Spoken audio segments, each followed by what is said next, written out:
మరి మోసం చేసే బాబు మార్కు రాజకీయం ఎలా ఉంటుందో, మరి మోసం చేసే చంద్రబాబు మార్కు రాజకీయం ఎలా ఉంటుందో, రొయ్యకు మీసం బాబుకు మోసం పుట్టుకతోనే ఎలా వచ్చాయో మనమంతా ఈ భీమవరంలో తేల్చేద్దామా?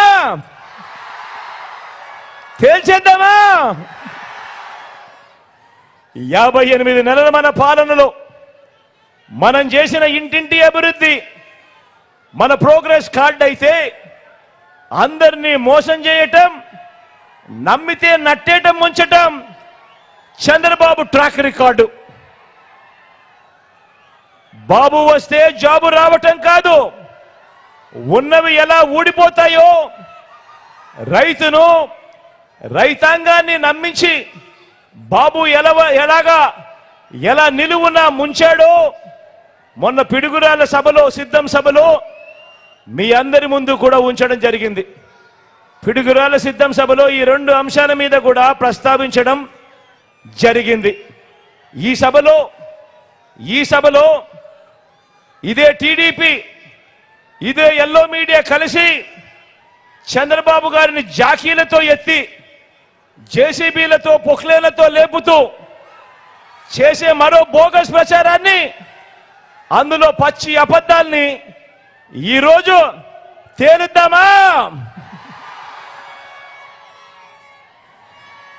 ఇక వారు చేస్తా ఉన్న మరో ప్రచారం ఏమిటో తెలుసా?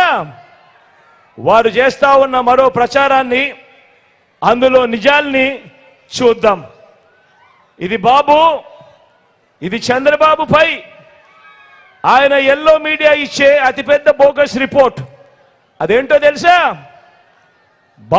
చంద్రబాబు పేదలకు, రైతులకు, అక్క చెల్లెమ్మలకు, బడి పిల్లలకు, సామాజిక వర్గాలకు, గ్రామానికి, పౌర సేవలకు, హాస్పిటళ్లకు చేసింది ఏమీ లేదు కాబట్టి, అయినా కూడా తమ బాబు గొప్పవాడని నమ్మించాలంటే ఏం చెయ్యాలి అని వీరంతా కూడా ఆలోచించి, వీరంతా చెప్పేది ఏమిటి?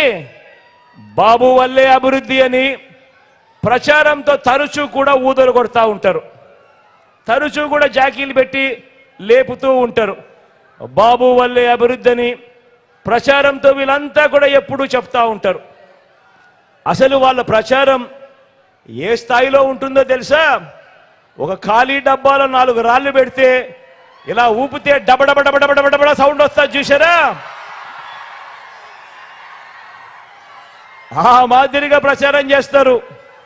చంద్రబాబు వల్లే అభివృద్ధి అని చెప్పి ఆ మాదిరిగా ప్రచారం చేస్తారు. చూద్దామా మరి ఇందులో నిజాలు ఎలా ఉన్నాయో, ఇందులో వాస్తవాలు ఏమున్నాయో చూద్దామా? అసలు బాబుకు అభివృద్ధికి సంబంధం ఏంటో, అసలు సంబంధం ఉందో లేదో మీరే చెప్పండి, నేను మిమ్మల్ని అడుగుతా. సెల్ ఫోన్ కనిపెట్టింది తానే అని, ఐటీ తీసుకువచ్చింది తానే అని, సత్యనాదేళ్లను చదివించింది తానే అని, ఈ చెప్పిన పాత డైలాగులన్నీ కూడా కాస్త పక్కన పెడదాం. ఇవన్నీ పాత డైలాగులు కదా, కాస్త పక్కన పెడదాం. లేటెస్ట్గా మన రాష్ట్రంలో మన కళ్ళకు కనిపిస్తా ఉన్నది మాత్రం తీసుకుందాం. లేటెస్ట్గా మన రాష్ట్రంలో మన కంటికి కనిపిస్తా ఉన్నది మాత్రమే తీసుకుందాం. రాష్ట్రం విడిపోయిన తర్వాత 2014లో ఎన్నికలే తీసుకుందాం. రాష్ట్రం విడిపోయిన తర్వాత 2014 ఎన్నికలే తీసుకుందాం. అప్పుడు మీరంతా కూడా ఉన్నారు కదా. అప్పుడు ఏమన్నారు వీళ్ళంతా కూడా? ఏమని ప్రచారం చేశారు వీళ్ళంతా కూడా? ఈ ఎల్లో గ్యాంగ్ అంతా కూడా ఏమన్నారు? కొత్త రాష్ట్రం అసలే అన్యాయం